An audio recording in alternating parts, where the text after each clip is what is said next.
So anyway, a very funny woman. Give it up for Ellen Tarantino.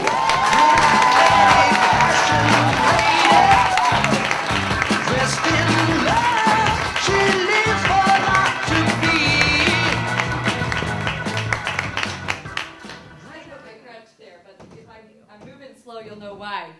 Good evening, everyone. He stole my thunder. I was going to say that I was on my cousin Quentin's set today, and he's really a realist. And I got hit by a side of ammo.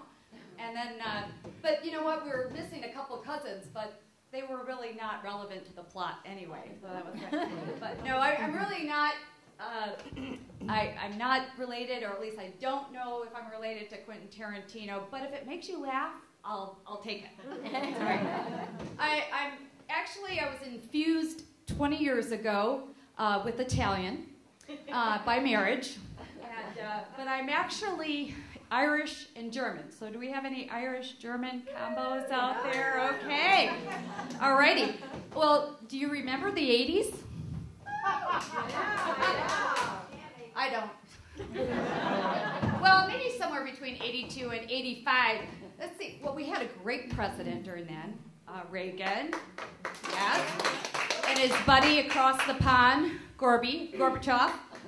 But you know, my Irish side of me, I got so drunk I couldn't help tear down the wall.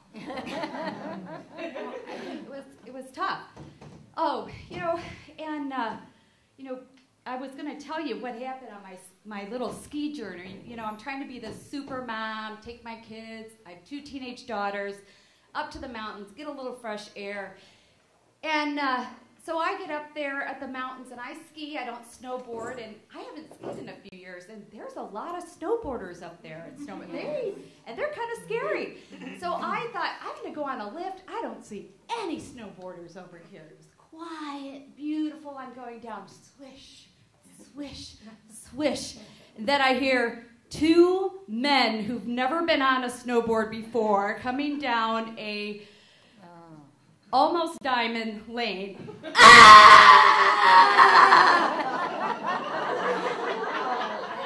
I'm like, which side should I go to? And as I point down to go down. And all I hear is, So I had to make a choice. I beelined. And unfortunately, after I stopped, when I came around, I pulled that muscle. But you know what? I got a really cool ride because when Ski Patrol comes up, they put you in that little toboggan, and I could not bend my leg. I'm like, don't touch it, don't touch it. And they kept thinking it was my knee or ankle. I go, nope, it's my muscle. I know, it's my muscle. It popped, it popped. So we zip down the mountain, and have you ever done this? I get down the mountain, and then they get the little snowmobile there. But, you know, everybody's really addicted to tragedy. So everybody's looking at you like, oh, nope, she's sitting up. She didn't break her neck. Well, it looks like a knee. No broken bones. No blood. Oh, okay. Well, I thought my kids at least would be empathetic. I see them, and, you know, Ski Patrol Jim, he's waving. I say, oh, there's my kids. And they're waving, and they're smiling, and I'm going like this, and they're waving and smiling, and they disappear. I thought, oh, okay, my kids are really empathetic. They're going to go, put their skis away. They're going to meet me at Ski Patrol. So I get hooked up. I get plopped down into Ski Patrol headquarters there. And all of a sudden, Jim is saying, ma'am, what's your height? I'm like, just get the ski boot off. And then I hear ding. Oh, what's this? Oh, it's my daughter. Mom, looks like, oh, I hope you're feeling better. Heart, heart, heart, heart. Heart, heart, smile, heart. Looks like you're going to be tied up a while. We're going up for a couple more runs. Fabulous. And then Jim's over here going, Miss Tarantino, can I get your weight? I go, weight? Weight? I'm on vacation. I'm not getting my weight. And then I'm like, okay, do I give him my driver's license weight or the weight I want to be? So I split the difference.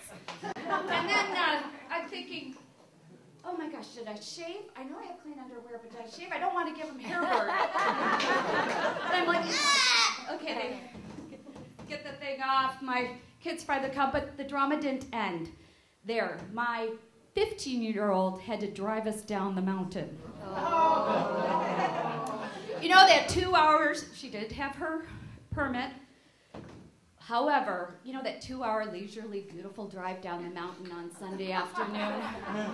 It was 6 hours of stress eating. Thank goodness we still had a case of Thin Mint Girl Scout cookies in the back. It's the only thing that got me through that. Oh, my word. Oh, gosh. So how many married people do we have out here? Any married? Oh, just a couple. I'm married too. Damn, it's hard, isn't it? Wow, too hard.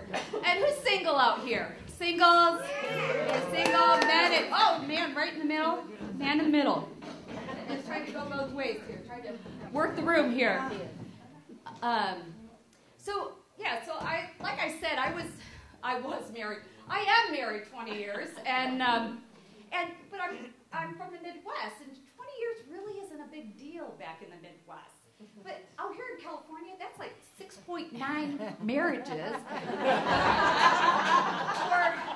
or it's like, you know, dating somebody that's really having like really hard time with occasional conjugal visits, and with a guy named Bubba. So, now that's kind of rough. It's rough. But yeah, I've been married 20 wondrous years, and sometimes I'm still wondering about that. Well, I came from a large Catholic, sorry, Saddleback, but that's all right. Catholic family. I'm Christian, so I'm very much Yahoo. I went to Catholic school. That helped screw me up. That's why I'm up here now. This is my therapy. This is my penance. I never went in the box.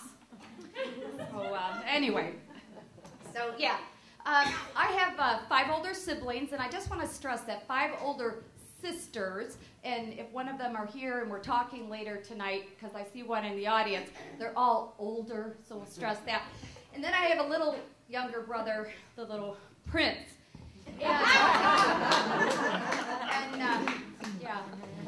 So growing up, though, it was, we were poor, but very resourceful. And I remember wanting one of those really cool Barbies heads.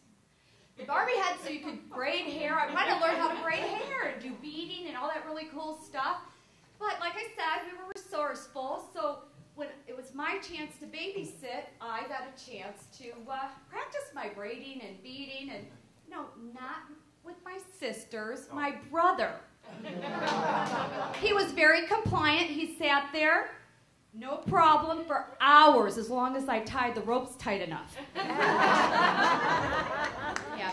And then my favorite purple polyester dress, 70s with like the nice pink belt. I'd have him dress up in that and go outside with all the ponytails and things and ride his tricycle on the farm. And then the farmers would be going by back and forth, and I could hear him out the window. Wow, did they have another kid, or are they trying to hide that one?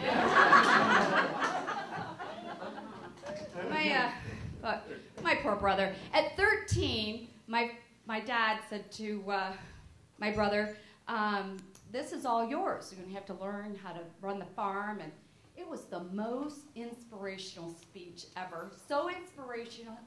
He was a valedictorian, had a fellowship, and had his PhD before 29. He lives 3,000 miles away from the family farm, too.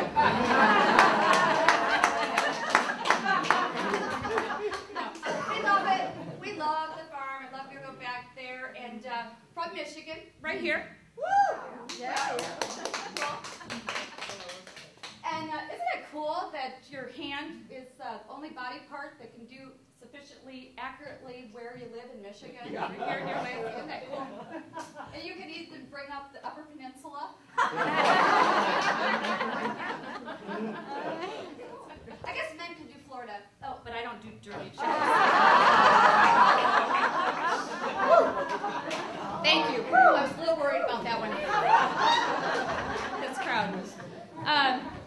I love 80s music. Okay, people 80s, woo, love 80s music.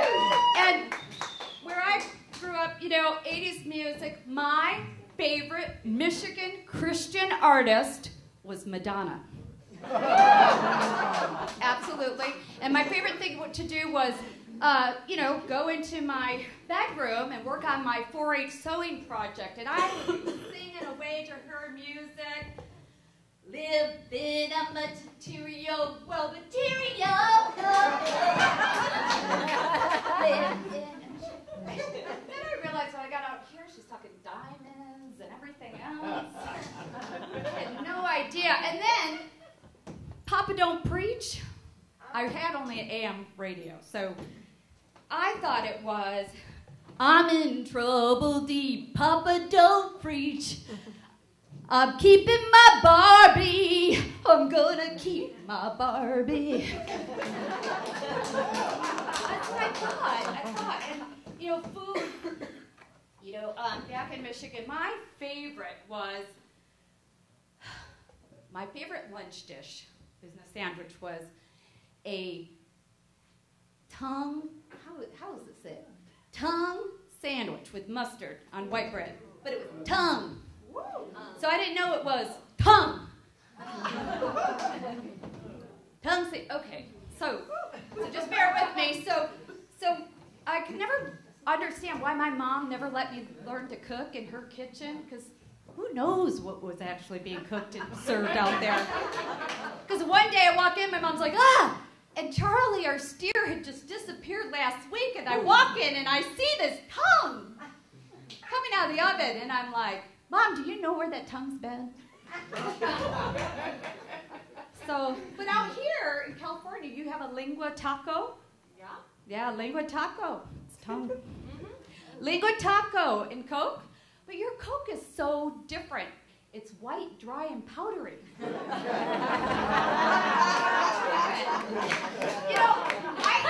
thought it was clear Kool-Aid. Man, talk about 5-hour energy.